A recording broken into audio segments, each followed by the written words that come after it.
Hey everybody, it's me, Chris Magyar, and I'm here to talk to you today about sleep.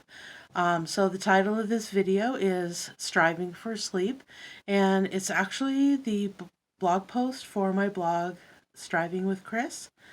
Um, and you can find a link to that blog in the description below. So I'll be sure to post that for you. Um, but today I wanted to talk to you about sleep because I don't know if you have trouble sleeping, but sometimes I have trouble falling asleep. I have trouble staying asleep. And also, sometimes I sleep really, really good and hard, but then when I wake up in the morning, I am really tired and I feel like I need really an extra more amount of sleep. So, so I thought I would talk to you today about some things I learned from that. Before we get really into it, though, I want to be sure to know, to let you guys know that I'm not a doctor, so I'm not prescribing anything, I'm not diagnosing anything. I'm just sharing with you my experience because I love to learn and I read a lot about self care and things that I can do for myself to help myself in between like acupuncture visits and in between chiropractic visits and seeing my doctor just to make my health be the best that it can be. So that's what I'm doing today is just sharing with you some things I learned about sleep. Um, Now, one of my practitioners told me that sleep is a habit. And oh my gosh, that made me so mad.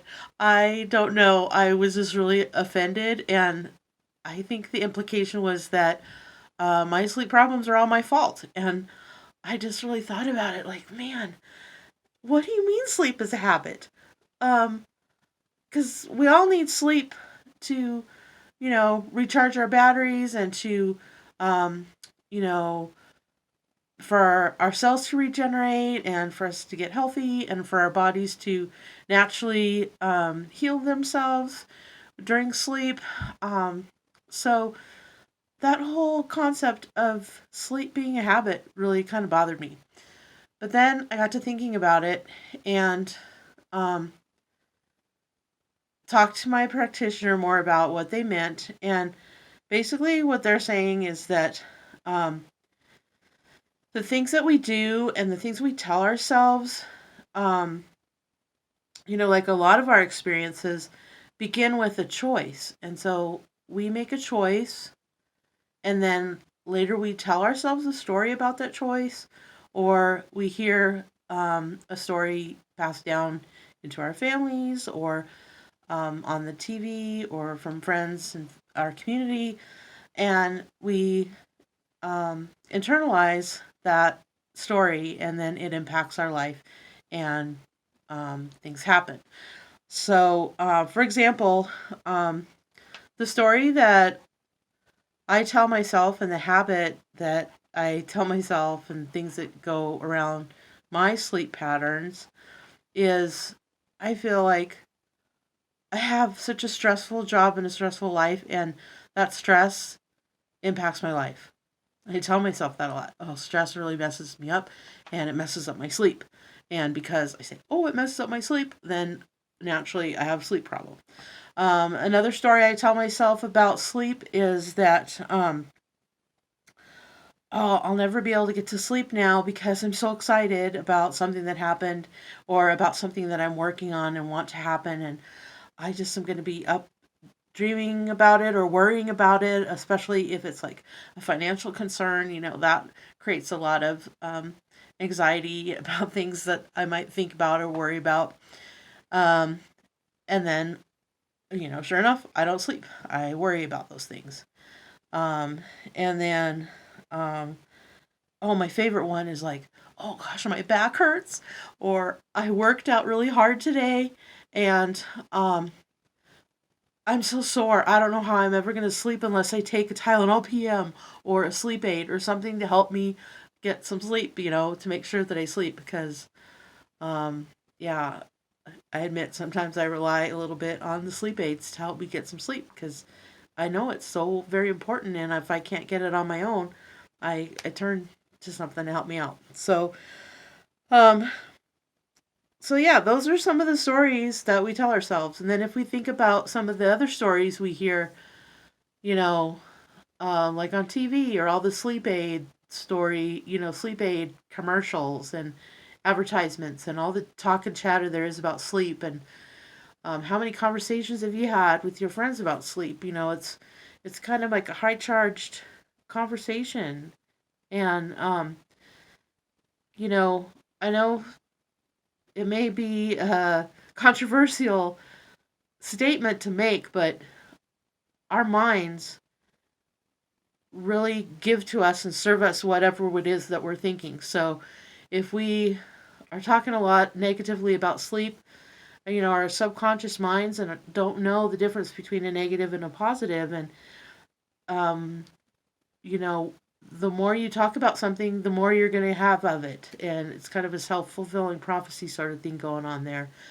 And so I think that's what my practitioners meant by sleep as a practice, and that I have a lot of other habits that inhibit my sleep from actually happening. So I started thinking about it and really trying to change some of my pre sleep rituals, so that I can, provide myself the best sleep possible. And so, what I did is I started changing my sleep story.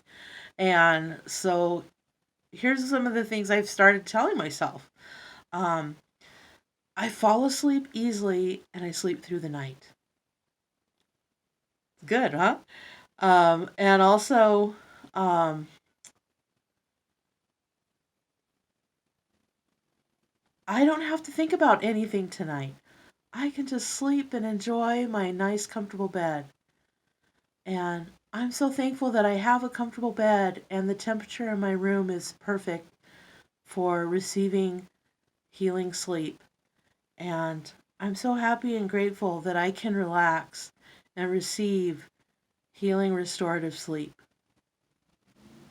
So, do you kind of see the difference? Those sort of statements, they're more positive, and the more that I say them, the more my mind is going to help serve that up to me. And I really want that. And since I've started doing that, it's already February, and I kind of started doing this mid December, kind of after I was ill with the virus I'm not going to name. I was quite sick, and I did a lot of sleeping from that. But then when I got over it, I was back into my normal sleep habits, and was just like, I got to do something. So this one of the things I did. I changed my speech and my story that I was telling myself about sleep. Um, that did that in itself change everything? No, but I like saying those things to myself better than saying, "Oh, I'm never going to get to sleep." I mean, that just has a heavier weight to it than, "Oh, I fall asleep easily and sleep through the night." That's a much happier thought to think about. So, um, yeah, so really give that some thought to maybe change the story that you're telling yourself about sleep. And like when somebody asks you, "Oh, how did you sleep?" and somebody asked me, "How did I sleep?" "Oh, I'm getting better. My sleep is improving. I'm learning how to sleep better, and I'm getting more sleep every day." Those sort of positive things about sleep really will help make the sleep happen for you. Um, so that was one of the things I did. Rewrote my speech story, my sleep story. Some of the other new habits I started was I stopped watching the news and crime shows an hour before I go to bed. Now, I don't really watch the news anyway, but sometimes you catch a glimpse of something, and a lot of bad things happen in the world. And I love crime stories. Like, I love NCIS, I love Bull, I like FBI, I like, um, Blue Bloods, I like Magnum PI, and I like mystery shows, and they're great. They really are. But I also am susceptible to fear a little bit. So watching those kind of shows right up to the time I go to bed is not a good idea because I go to bed thinking about them or like, oh my gosh, I'm so grateful that didn't happen. But still, I cut off the TV and cut off the crime shows an hour before I go to bed.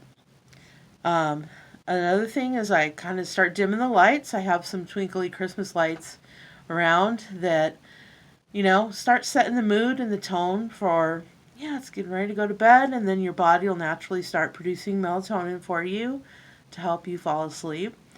Um, I also take a shower at night.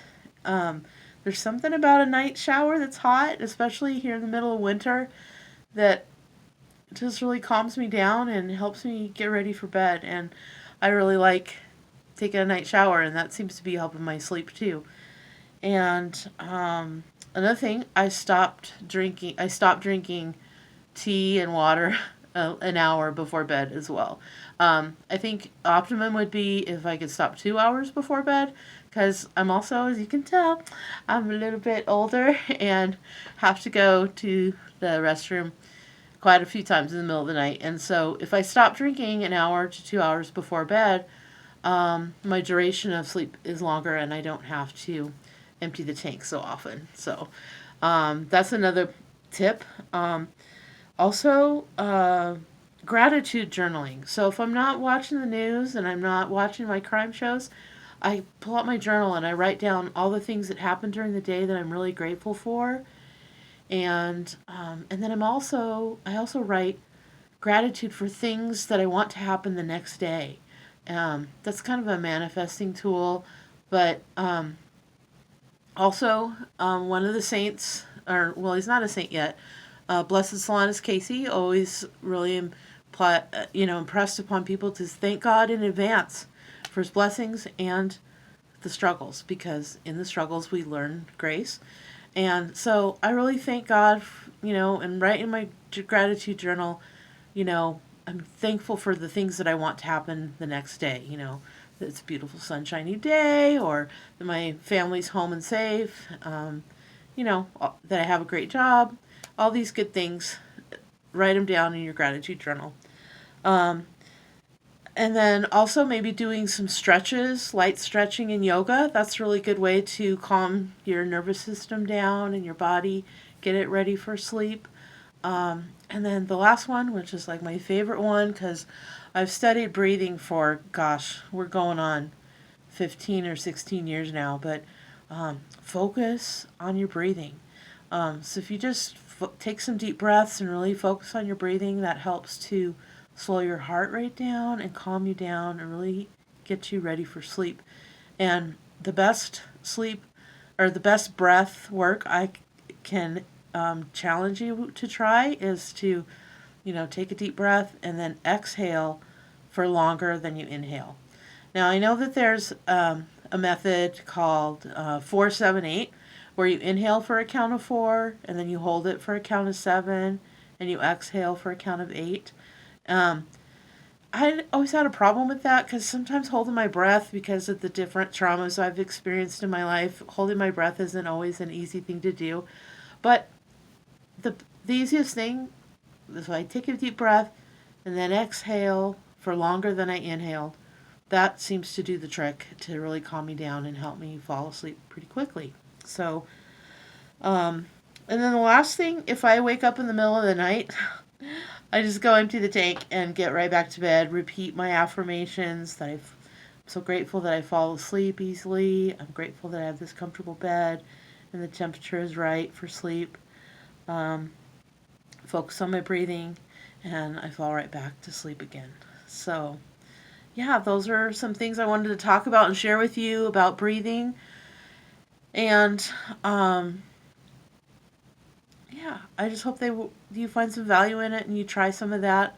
I'd love to hear how it works for you. Like I said, I kind of started this mid-December, and I'm up to sleeping a whole like 6 hours without waking up, which I feel is really, really worth celebrating, because boy, my sleep was really choppy before.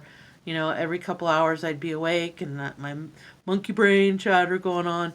But these things I've done, changing my story, saying some different affirmations, and all the different new habits I've created have really helped me. So, all right, well, thanks for stopping by and listening to me, checking out my blog, Striving with Chris, and I hope you have a great evening.